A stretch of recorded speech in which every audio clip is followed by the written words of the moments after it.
আমাদের আবাসন ব্যবস্থা করতে হবে শতভাগ। আর আবাসন ব্যবস্থা যদি করতে না পারা যায়, আবাসনের যে খরচ হয় সেই খরচটা প্রশাসনের বহন করতে হবে। আর মেইন যেই উদ্দেশ্য এক দফা দাবি যেটা তিতুমির ভার্সিটি, তো তিতুমির ভার্সিটি যদি হয়ে যায় তাহলে আমাদের যে বাকি যে দাবি দাওয়াগুলো আছে সেগুলো অটোমেটিক এমনিতেই পূরণ হয়ে যাবে। জনদুর্ভোগ এখন দেখেন, আপনারা যদি 5ই আগস্টের কথা বিবেচনা করেন তখন কি জনদুর্ভোগ তৈরি হয় না? পুরো 1 মাসই জনদুর্ভোগ তৈরি হয়েছে।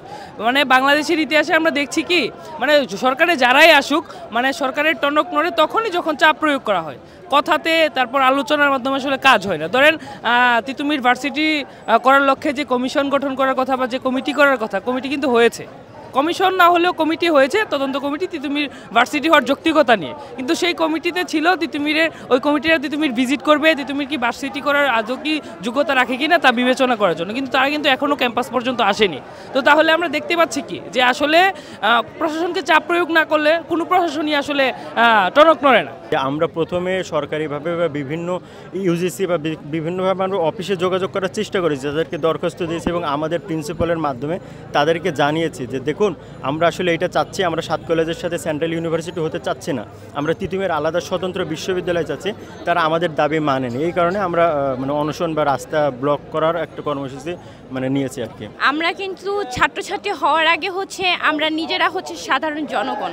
তো সেই জায়গা থেকে যদি বিবেচনা করেন, আমরা যে দাবিটা আজ 28 বছর ধরে সংগ্রাম করে যাচ্ছি, সেই দাবিটা কিন্তু আমাদের পূরণের লক্ষ্যেই আমরা আমরণ অনশনে নেমেছি। ঠিক আছে, সো আমাদের যে দুর্ভোগ সাধারণ শিক্ষার্থীদের, সেটাও তো বিবেচনা করা উচিত। আমাদের 28 বছরের দাবির পূরণের লক্ষ্যে আমরা এই দাবিটা করছি এবং আমাদের শিক্ষার্থীদের যে মানে দুর্ভোগটা সেটা আমরা চেষ্টা করছি বারবার মন্ত্রণালয়ের কাছে উপস্থাপন করতে, বাট তারা এখানে খুবই উদাসীনতার মানে ব্যবহার দেখাচ্ছে। আমাদের ডেট দিতেছে, এরপর থেকে মানে একটা পর একটা ডেট দিতেছে সরকার, কিন্তু ওই রকমের দেখা যাচ্ছে তারা সিরিয়াসলিভাবে নিতে আসছে না।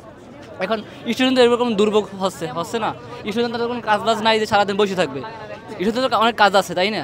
তো তারপর দেখা যাচ্ছে যে স্টুডেন্টরা এত একটা পর একটা আন্দোলন চালাই যাইতেছে, কিন্তু তারপর সরকার কোনো এরকমের মানে দৃষ্টিভঙ্গি দিতেই আসছে না।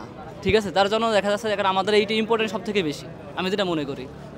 সরকার যদি কার্যক্রমে একটা ভূমিকা রাখে, সরকার যদি আমাদের সাথে বসতে চায়, তারা বসার পর একটা ডিসিশন নেবে। আমরা মানুষের দুর্ভোগ হোক এরকম কোনো কাজ আমাদের কোনো পরিকল্পনা ছিল না, সকাল পর্যন্ত আমাদের কোনো পরিকল্পনা ছিল না। যখনই দেখতে পাচ্ছি যে আমাদের নিজের কলেজ মানে সরকারি তিতুমির কলেজের প্রশাসন থেকে আমাদেরকে টোটালি অবজ্ঞা করা শুরু করেছিল। যেমন আমাদের ভাইরা যারা কালকে সন্ধ্যা থেকে যারা অনশনে বসেছিল, 5টা ভাই, ওনাদের কি শরীর খারাপ ছিল নাকি ওনারা কেমন আছে, সুস্থ আছে কি না, আমাদের প্রশাসনের যে ম্যাম আছেন, অধ্যক্ষ ম্যাম, উনি কোনো খোঁজখবর নেয় নাই। এই তাগিদে আমরা রাস্তা অবরোধ করেছি। আমাদের রাস্তা অবরোধ করা বা জনগণকে দুর্ভোগ করার কোনো ইচ্ছা আমাদের ছিল না।